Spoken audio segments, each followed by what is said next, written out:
بسم اللہ الرحمن الرحیم۔ السلام علیکم۔ مزمل انفو میں خوش آمدید۔ ساجد اور سارہ کی دوستی بچپن کی تھی۔ دونوں ایک ہی گاؤں کے رہنے والے تھے۔ سارہ ایک محنت کش کسان کی بیٹی تھی، جبکہ ساجد خوشحال خاندان کا چشم و چراغ تھا۔ اس کے والد کی ملازمت شہر میں تھی۔ ان لوگوں کا رکھ رکھاؤ بھی شہر والوں جیسا تھا، لیکن سارہ کو شہری اور دیہاتی کا فرق ہی معلوم نہ تھا۔ وہ بس اتنا جانتی تھی کہ سب انسان ایک جیسے ہوتے ہیں، رہن سہن کے مختلف ہونے سے کیا ہوتا ہے۔ ساجد کے والدین شہر میں رہائش پذیر تھے، لیکن وہ اپنے بوڑھے دادا کی وجہ سے گاؤں میں ہی رہتا تھا۔ اس کو دادا سے پیار تھا، اور گاؤں میں رہنے کی ایک وجہ اور بھی تھی۔ دادا نے اس کی بہنوں کو بھی شہر نہ جانے دیا تھا، جس کے ساتھ اس کا بچپن بیتا تھا۔ جب تک ساجد اور سارہ بچپن کی حدود میں تھے، ان پر بھی کوئی روک ٹوک نہ تھی۔ وہ آپس میں کھیلتے، کھیتوں میں گھومتے پھرتے، گنے توڑتے اور نہر پر مچھلیاں پکڑنے جاتے۔ تاہم جب ساجد 13 سال اور 11ویں برس کا ہو گیا اور سارہ 11ویں برس میں آ گئی، تو بڑوں نے سمجھایا کہ اب تم لوگوں کا آپس میں میل جول ٹھیک نہیں، لہٰذا سارہ صرف ہم جولیوں سے اور ساجد اپنی عمر کے لڑکوں کے ساتھ میل جول رکھے گا۔ یہ پابندی اگرچہ دونوں کو شاق گزری، لیکن وہ تھے تو اسی سماج کے پردہ دار، جہاں ریت رواج کی پابندی کی جاتی تھی، لہٰذا انہوں نے اپنے بڑوں کی باتوں کو ذہن نشین کر لیا اور آزاد خیال لوگوں کی طرح ایک ساتھ کھیتوں میں جانا اور گھومنا پھرنا ترک کر دیا۔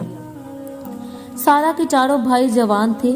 اس کی ہم جولیاں کھیتوں میں ساگ توڑنے اور اپنے جانوروں کے لیے چارہ کاٹنے جاتی، لیکن وہ نہیں جاتی تھی، کیونکہ اس کام کے لیے اس کے بھائی موجود تھے۔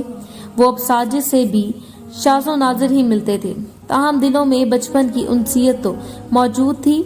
نزدیک ہی لڑکوں کا اسکول تھا، سامنے گراؤنڈ تھا جس کا ایک حصہ سارہ کے گھر کے مقابل تھا۔ جب چھٹی ہوتی، ساجد اور دیگر لڑکے مل کر میدان میں کھیلتے۔ سارہ اپنے گھر کی دیوار سے ان کو گراؤنڈ میں کھیلتا ہوا دیکھتی رہتی۔ ایک دن سب لڑکے کھیل رہے تھے کہ ساجد گر پڑا، اس کو چوٹ لگ گئی۔ سارہ اپنی دیوار سے یہ منظر دیکھ رہی تھی۔ وہ دوڑی ہوئی آئی اور اسے ساجد کو سہارا دیا۔ دوست کے ساتھ مل کر اس کے سر کا زخم صاف کیا اور پٹی باندھی۔ وہ تکلیف کے باعث اٹھ نہیں سکتا تھا۔ تبھی سارہ گھر گئی اور ماں کو احوال بتا کر اپنے ساتھ لے آئی، جسے ساجد کو سہارا دے کر اٹھایا اور اسے گھر تک لے آئی۔ جب وہ کچھ ٹھیک ہوا تو گھر چلا گیا۔ اس سے بھی جب موقع ملتا تو اپنے بچپن کے ساتھی سے اس کے زخم ٹھیک ہونے کے بارے میں پوچھتی۔ برسوں سے پڑوسی ہونے کے ناطے دونوں گھرانوں کی عورتیں اور مردوں کا آپس میں میل جول رہتا تھا۔ سارہ اکثر ساجد کے گھر اس کی بہنوں کے پاس جا بیٹھتی اور باتیں کرتی۔ ساجد کی ایک بہن بہت اچھی کڑھائی جانتی تھی، یوں سارہ کو ان کے گھر زیادہ دیر تک رکنے کا بہانہ مل گیا۔ اب وہ کڑھائی سیکھنے کو ان کے گھر آنے لگی، لیکن حقیقت میں وہ اپنے بچپن کے ساتھی کے دیدار کے لیے یہاں آتی تھی۔ انہی دنوں گاؤں میں بجلی آ گئی۔ ساجد کے دادا نے ٹی وی خرید لیا۔ اب تو گاؤں کی اور بھی لڑکیاں ٹی وی دیکھنے کو ان کے گھر آنے لگیں۔ سارہ کو بھی ڈرامے دیکھنے کا من کرتا اور ڈرامے کے وقت ساجد بھی گھر میں ہوتا، مگر وہ ایک دوسرے سے بات چیت نہیں کرتے تھے۔ بڑوں کی اس نصیحت پر ان کے سامنے کار بند رہتے تھے کہ ان بڑے ہو گئے تو زیادہ میل جول ٹھیک نہیں۔ دراصل دونوں ہی اپنے گھر والوں کو شکایت کا موقع دینا نہیں چاہتے تھے۔ یہ خوشیوں بھرا روشن دن تھا۔ ساجد کے چچا سعودی عربیہ سے آ رہے تھے اور گھر کے سبھی لوگ کام میں مصروف تھے۔ لڑکیاں کچن میں کھانا پکا رہی تھی، جبکہ دادا اور چچا باہر کسی کام سے گئے ہوئے تھے۔ وہ کمرے میں ٹی وی دیکھ رہا تھا کہ سارہ آ گئی۔ اس نے ساجد کو کمرے میں اکیلا بیٹھے دیکھا تو واپس جانے لگی۔ تبھی وہ کہنے لگا، سارہ کیوں واپس جا رہی ہو؟ دیکھو تو اتنا اچھا پروگرام لگا ہوا ہے، آؤ بیٹھو ٹی وی دیکھو۔ واقعی بہت اچھا پروگرام لگا ہوا تھا۔ وہ بیٹھ کر ٹی وی دیکھنے لگی۔ سوچا کہ ابھی تو کوئی یہاں نہیں ہے، تھوڑا سا دیکھ لوں، چلی جاؤں گی۔ وہ شو دیکھنے میں محو ہو گئی تو لیکن اسے اپنے بھائی قاسم سے ڈر لگ رہا تھا۔ دراصل سب سے بڑے بھائی سے اس کو زیادہ ڈر لگتا تھا، کیونکہ قاسم ہی اس کو گھر کے کسی کے بھی گھر جا کر بیٹھنے سے منع کرتا تھا۔ اس روز وہ دیر تک بیٹھی ٹی وی دیکھتی رہی، یہاں تک کہ دادی اس کو لینے آ گئی۔ دادی کو دیکھ کر اس کا دل دھڑکنے لگا۔ کیوں آئی ہو دادی؟ یہ جملہ اس کے منہ سے بے ساختگی میں نکل گیا۔ تم کو لینے آئی ہوں، تم یہاں بیٹھی ٹی وی دیکھ رہی ہو، کچھ بھائیوں کی بھی فکر ہے؟ दादी शो बहुत अच्छा है, आओ तुम भी देखो। वो इसका बाजू पकड़कर अपने साथ बिठाने लगी। इतने में साजिद की दादी आ गई। कहने लगी, हाँ बहन, बच्ची सही कह रही है, प्रोग्राम तो बहुत शानदार है, जरा देर को इसे देख लेने दिया करो, बच्ची तो है। दोनों खवातीन बातें करने लगी। इनकी बातें खत्म नहीं हुई और प्रोग्राम खत्म हो गया।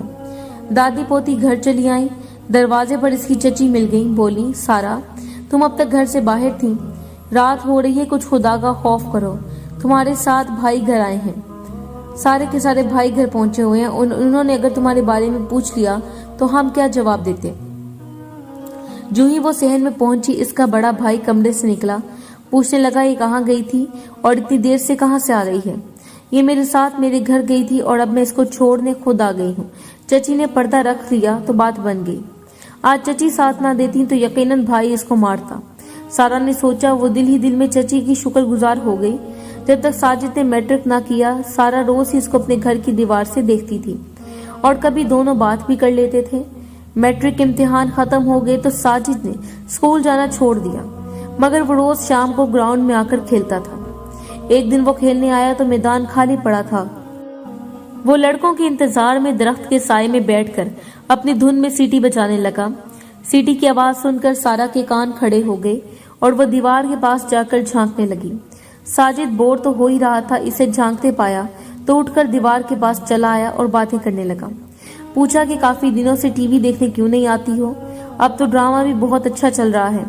भाइयों के डर से नहीं आती, वो मना करते हैं। अभी वो ये बात कर ही रही थी कि इसके भाई ने बाहर से आते हुए इसको साजिद के साथ बात करता हुआ देख लिया था। बड़े भाइयों से तो बहन की शिकायत ना लगाई, माँ को जाकर बता दिया कि तुम अपनी लड़की को समझा लो, ये दीवार से झांक कर साजिद से बातें करती है। इस पर माँ बोली, बेटा ये अपने पड़ोस के लड़के हैं और हमेशा से मैदान में क्रिकेट खेलने आते रहे हैं। जब थक जाते हैं तो मुझसे पानी मांग लेते हैं, तब सारा पानी का जग भरकर इनको दीवार से पकड़ा देती है। इसमें ऐसी कोई बुरी बात नहीं है। ठीक है हमारे पड़ोसी हैं, लेकिन दीवार से इधर खड़े रहकर हमारी बहन से बात करने का क्या मतलब? जब वो घर के अंदर पानी पीने आते हैं तो घर में आने से मैं मना करती हूँ, तो बाहर खड़े रहकर पानी पी लेंगे ना। और जब इनकी गेंद उछलकर हमारे सहन में आती है तो वो गेंद भी लेने आते हैं। सारा इसी वजह से दीवार के पास गई थी। माँ ने बेटे से बहाना कर दिया, मगर अब बेटी के पीछे पड़ गई। कहा कि खबरदार, जो तुमने अब कभी दीवार से सर निकाल कर किसी से बात की, अगर कभी तेरे भाइयों ने देख लिया तो याद रख, तेरा इंजाम अच्छा नहीं होगा। इस वाक्य के बाद सारा बहुत एहतियात बरतने लगी थी। अब इसका जी घबराता तो दीवार के इधर झांकने के बजाय अपनी सहेली सोनी के घर चली जाती। सोनी का घर इसके खेतों के पार नदी की तरफ था। सारा के तमाम भाई दिन भर अपने खेतों में काम करते। ऐसे में वो माँ को बताकर सोनी के घर चली जाती। इत्तेफाक के साजिद एक दोस्त शानी का घर भी उसी जानिब था। साजिद भी अक्सर अपने दोस्त के घर चला जाता। इत्तेफाकन रास्ते में साजिद से मुठभेड़ भी हो जाती। सोनी ऐसे वक्त ढाल बन जाती और इन दोनों को बातें करने का मौका दे देती थी। एक बार सोनी की माँ ने भी सारा और साजिद को खेतों में बातें करते देख लिया। सोनी को इसने बहुत डांटा कि लड़की इतनी दूर से तुम्हारे घर तुमसे मिलने आती है, या इस छोकरे से मैं इसकी दादी से जाकर शिकायत करूं। तभी वो लड़ने घर पहुंची और दादी से कहा कि अपने पोते को संभालो, इसको मना करो कि वो मिठू किसान की लड़की से रास्ते में बातें ना किया करे। अगर किसान के बेटों ने देख लिया तो वो तुम्हारे पोते की हड्डियों का सुरमा बना देंगे। साजिद की दादी ने इस सारे मामले से अपने शोहर को आगाह कर दिया, क्योंकि बात मर्दों तक छुपाई जाए तो आगे मजीद खराबी का बाइस बनती है। इब्तदाई मरहले में मर्द बात को संभाल लेते हैं। दादा ने सोचा कि मैट्रिक का इम्तिहान तो दे चुका है, अब साजिद को इसके वालिद के पास शहर भिजवा देना चाहिए ताकि यहीं पर बात खत्म हो जाए। दादा ने ऐसा ही किया। पोते को कॉलेज पढ़ने के बहाने शहर भिजवाने की बात कर दी। साजिद शहर जाना नहीं चाहता था। इसने लाख कहा कि वो गांव में ही रहकर पढ़ेगा। बुजुर्ग ने एक ना सुनी। तब साजिद ने सोचा जाने से पहले सारा से मिलकर इसको बता दे कि किस कारण दादा ने इसको देश निकाला है। बहरहाल वो ना मिल सके और बेचारा साजिद ऐसे ही शहर चला गया। वहां इसका बिल्कुल भी दिल न लगा। रिजल्ट आया, वो पास हो गया, लिहाजा बाप ने इसको एक अच्छे कॉलेज में दाखिला दिलवाया। वो कॉलेज जाता मगर बेदिली से। 2 माह बाद कुछ दिनों के लिए छुट्टियां हो गईं। वो बहुत खुश था कि छुट्टियों में वो गांव जा रहा था। इधर सारा भी इसको याद करती थी, लेकिन मिलने से मजबूर थी। साजिद आया तो सीधा शानी के घर पहुंच गया। कहने लगा, यार मेरा दिल शहर में नहीं लगता, क्या करूं? मुझे शहर पसंद नहीं, अपने गांव की जिंदगी बहुत अच्छी है। गांव पसंद है या कि मिठू किसान की लड़की? यार गांव भी पसंद है और मिठू की लड़की भी, लेकिन इस बार तो इससे बात करने का मौका ही नहीं मिला, बगैर मिले जुले जाना पड़ गया। ये कौन सी मुश्किल बात है? सारा रोजाना मेरी खाला के घर सोनी से मिलने आती है। अब आगे तुमको बता दूंगा, तुम यहाँ आकर मिल लेना। तो आज शाम इसको बुलवा दे। मैं इसके लिए शहर से ड्राइंग कॉपी और कलर वाली पेंसिलें लाया हूँ। शहर को तोहफा इसको दूंगा, क्या याद करेगी? ठीक है, मैं आज सोनी को कहता हूँ वो इसके घर से बुला लाए इसे। जब वो ये बात कर रहे थे तो खेतों में सरसराहट हुई। साजिद ने गौर किया तो इसकी समझ में बात आ गई कि कोई नजदीक ही खेत में मौजूद था जो इनकी बातें सुन रहा था। इसने करीब जाकर इस शख्स को देखना चाहा, मगर शानी ने मना कर दिया। कहने लगा, तो अपने काम से काम रख और मजीद इस मामले में मत उलझ। कॉपी पेंसिलें सोनी को मैं दे दूंगा, मैं दिलवा दूंगा। देहात की लड़कियां रंगीन पेंसिलों पर मरती हैं और मेरे पास यही एक ही सेट है। सोनी को दिया तो वही रख लेगी, मैं अपने हाथ से सारा को दूंगा। अच्छा तेरी मर्जी, मैं सोनी को कह देता हूँ, वो मेरा पैगाम सारा तक पहुंचा देगी। पैगाम तो इस तक पहुंच गया, अब तो इसको इधर आने से रोकना था। वो क्यों? तूने खेत में सरसराहट नहीं सुनी? और ये खेत का आखिरी किनारा मिठू चाचा की मलकियत है। यकीनन इनका कोई बेटा इधर है। इसने अगर हमारी बातें सुन ली तो यकीनन वो यहाँ आकर ताक लगाएंगे। आज सारा को रोकना होगा, वो हरगिज इधर ना आए। अच्छा मैं सोनी से कह देता हूँ। साजिद घर गया तो इसके दादा कहीं जाने के लिए तैयार थे। बोले, बेटा मैं अकेले सफर नहीं कर सकता, तू मेरे साथ शहर चल, 2-4 दिन में लौट आएंगे। यूं साजिद अपने दादा के साथ शहर चला गया, इस यकीन के साथ कि सोनी अपनी सहेली के घर जाकर इसको मना कर देगी कि वो आज शाम को खेतों में ना जाए। ये सर्दियों के दिन थे, सोनी के घर मेहमान आ गए। वो सारा के घर इसको आगाह करने ना जा सकी।